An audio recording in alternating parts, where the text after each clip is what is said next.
I'm Rob Licuria, Senior Editor at Gold Derby, here with James McGowan, Production Designer Extraordinaire for MTV's The Challenge Double Agents, and also the highly anticipated reunion series, The Real World Homecoming New York.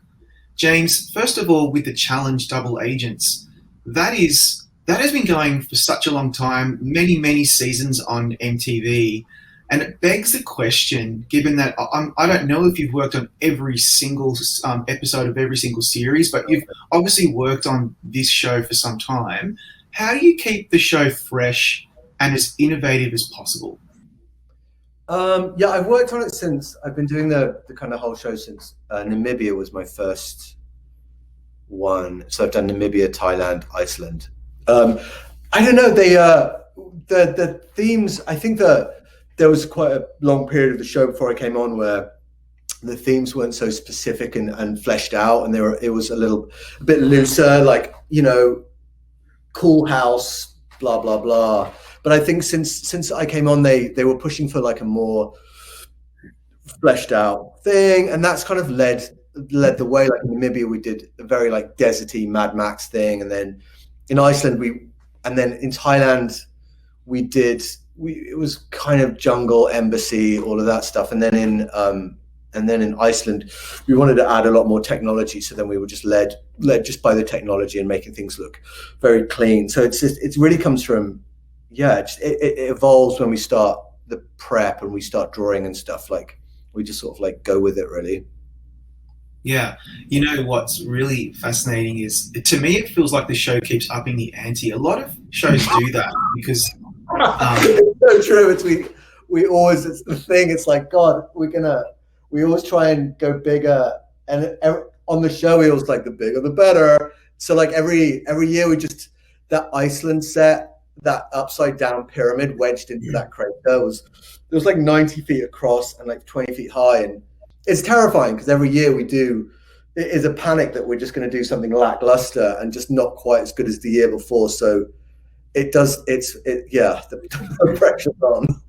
But that's crazy. And also, sometimes I look at the sets, particularly ones that you've designed, and I think to myself, when they went to James and said, this is the concept, this is the idea, in your brain, are you ever saying, how the hell am I going to pull this off? No, I mean, just in terms of just in terms of the scale and the sets and so on. I guess I think a good example of that, the idea was to move everyone into a bunker, like a real bunker from, I think it was from the 60s. It was initially built and then used in the 70s and 80s, but it was an actual underground bunker that was a museum and really wasn't habitable. And it was like, here you go, guys. We had to bring in toilets, plumbing, showers, just trying to get 30 people, the toilets and the plumbing for 30 people is insane when you're trying to do it underground in a building that hasn't operated. So it's like, the show feels like sometimes like you're blindfolded and pushed down a hill from the second you start it, and then you figure it out at the end. But we always joke that like one year we're not. Well, I think I think it's fair that you guys on the crew and the creative team feel the same way as the contestants. It's only fair. So being blindfolded and pushed down. Yeah, you know. That's the thing that's often said. The whole thing is a challenge. So it's like, we all it's such a good crew and such a good group of people that we make it with, and we do all push each other. And it's like it comes from like a place of encouragement, and we're all sort of like push each other on and you know, coax each other to do bigger and better stuff. There's no one lazy or there's no sort of resting on the laurels. It's just it's a good work environment. I think it's one of the best ones I've had actually in terms of a group of people working together. It's great. Yeah. And what was it like working somewhere remote and exotic like Iceland? I mean, you've mentioned you were in Africa and you've been in various locations, but Iceland, I can imagine, particularly at that time of year, would have been quite interesting, right? What was it like working there?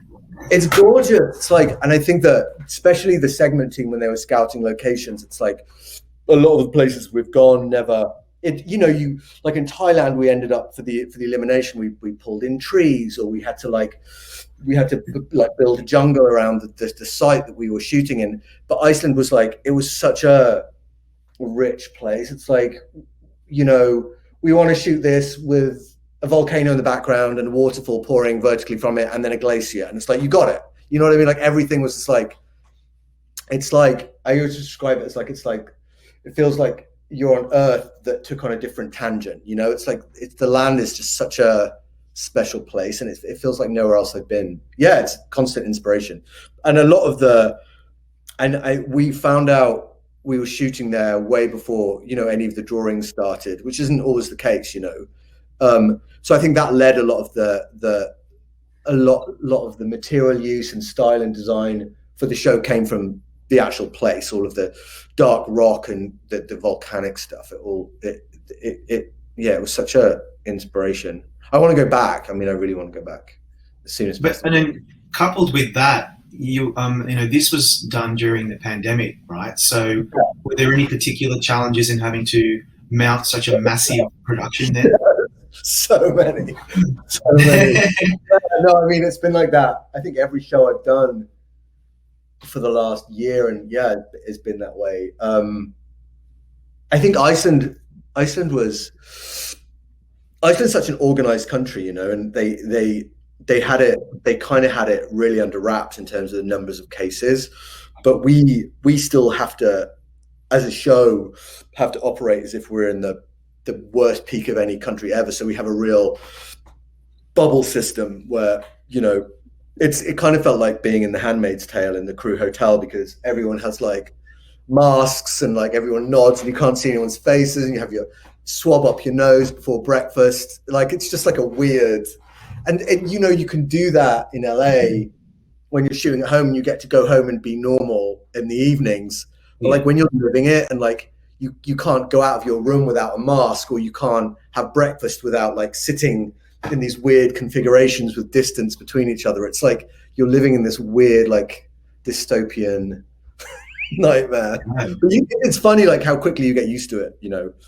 I think it's going to feel weird going back to normal now, you know, when you can just sort of wander around loose and free. I don't know. Yeah, it's just a whole new world, but it's becoming the new normal, I suppose. And yeah, hopefully not much longer though, right? I mean, that's what we're all. Yeah.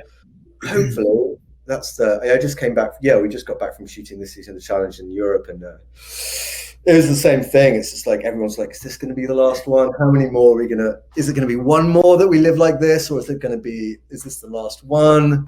I don't know." Yeah. The other show that you worked on this season was The Real World Homecoming New York.